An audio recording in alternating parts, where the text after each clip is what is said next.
En face de nous, c'est la ville éternelle.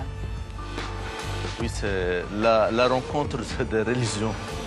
C'est le mosquée Mustafa Al-Amin et c'est la cathédrale Saint-Georges qui est juste à côté. Il y a aussi des ruines romaines. Oui, à chaque 100 mètres, il y a des ruines. Il y a des ruines. 15 civilisations sont passées par là. C'est la force de cette ville, vraiment. Les Romains, les Byzantins, les Perses, les Ottomans. J'en passe. Les Français. Les Français. Le centre-ville, il est juste derrière nous. Oui. Il a été entièrement détruit. Toute cette région a été détruite pendant la guerre. 15 ans de guerre, quand même, c'est long. Oui, c'était très long. Il y a une forêt brue, toujours. C'est un enfer ou c'est un paradis pour les amoureux de l'architecture comme vous? Moi, je crois que ça, c'est le secret de Beyrouth. Elle n'arrête pas. Avec tous les événements, avec toute la mauvaise situation qu'on a, on sent que les chantiers sont là. C'est une ville de bâtisseurs, alors? Bien sûr. Ouais, mais les Libanais, ce sont des bâtisseurs. Beyrouth, elle aime la lumière, elle aime les expositions, elle aime dire que je suis là. Et tout ça, c'est grâce à les Libanais et les Libanaises qui poussent le pays dans le bon sens toujours. C'est vrai que c'est une ville qui ne meurt jamais. Jamais, jamais.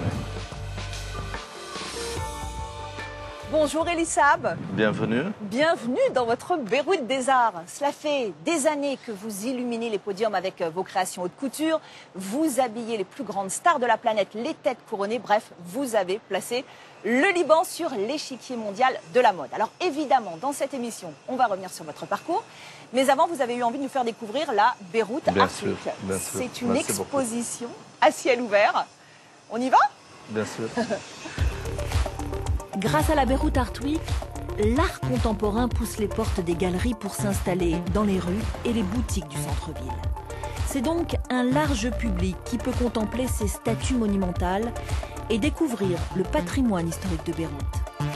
Un parcours artistique hors du commun, en compagnie des organisateurs de l'événement. J'aime beaucoup le volume vraiment de ce cheval. Oui, surtout c'est remarquable la patine, comment elle a été faite. C'est un cheval qui est dans sa version monumentale.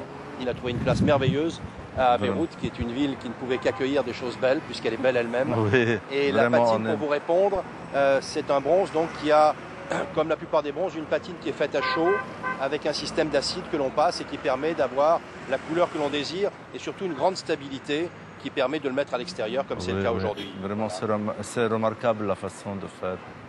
Est-ce que vous êtes fier, Elissab, de voir ces statues monumentales s'exposer dans le centre de Beyrouth? Non, je suis fier que la ville bouge parce que les Libanais adorent ça, vraiment. Et je trouve que Beyrouth, elle mérite toutes ces choses chez elle.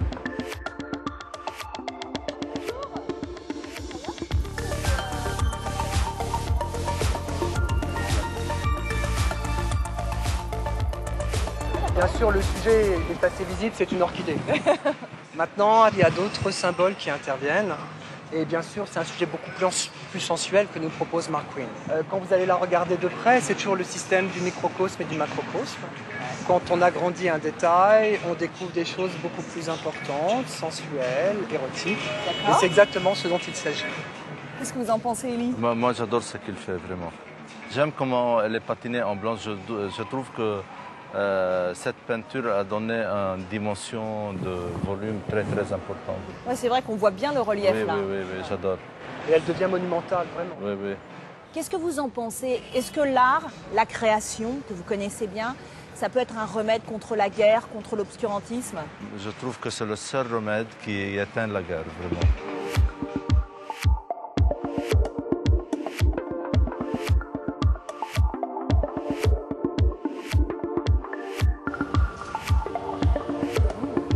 Donc cette pièce, elle s'appelle Agonie.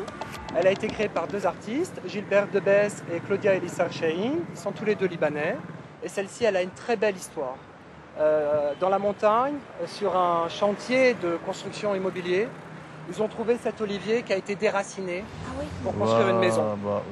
Ça leur a vraiment fait mal au cœur.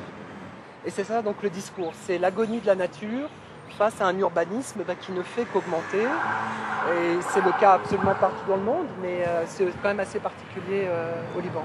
Vous aimez les symboles, Elie? J'adore. Je suis fier que c'est des artistes libanaises qui ont fait ça, vraiment. C'est très beau. Beyrouth, c'est en train de devenir une capitale artistique, enfin une destination artistique en tout cas? Beyrouth a de plus en plus son mot à dire sur la création moderne et contemporaine. Effectivement, on a beaucoup d'artistes qui jusqu'à présent faisaient partie de la diaspora, qui sont revenus s'installer à Beyrouth. Et on a aussi beaucoup de galeries qui s'ouvrent. Beaucoup de galeries, on commence à Parce que les Libanais aiment beaucoup, on a beaucoup de collectionneurs d'art contemporain à Beyrouth. Les Libanais aiment les belles choses. Bien sûr, que les belles choses.